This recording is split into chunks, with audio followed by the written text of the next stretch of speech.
আমরা সত্যের সন্ধানে স্বাধীনতার পক্ষে এই স্লোগানকে সামনে রেখে চাঁপাইনবাবগঞ্জে চাঁপাই প্রেস ক্লাবের নিজস্ব কার্যালয়ের নতুন অফিস উদ্বোধন করা হয়েছে।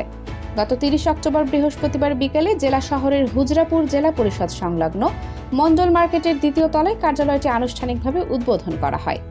চাঁপাই প্রেস ক্লাবের নতুন কার্যালয়ে আলোচনা সভায় সভাপতিত্ব করেন প্রেস ক্লাবের সভাপতি, দৈনিক খোলা কাগজ পত্রিকার জেলা প্রতিনিধি আখতারুজ্জামান ঈসা। সভার সঞ্চালনা করেন প্রেস ক্লাবের সাধারণ সম্পাদক, দৈনিক সকালের সময় পত্রিকার জেলা প্রতিনিধি জমশেদ আলী।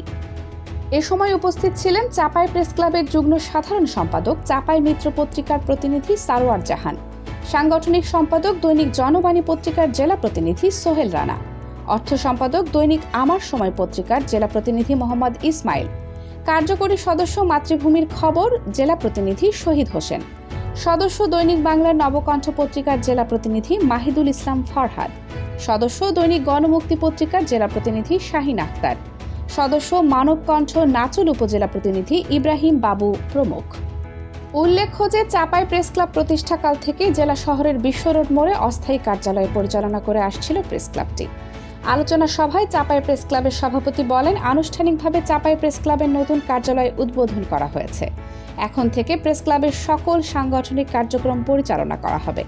প্রেস ক্লাবের প্রত্যেক সদস্যের উদ্দেশ্যে তিনি বলেন, চাঁপাই প্রেস ক্লাব প্রতিষ্ঠাকাল থেকে প্রত্যেক সদস্যগণ বস্তুনিষ্ঠ সংবাদ পরিবেশন করে আসছেন।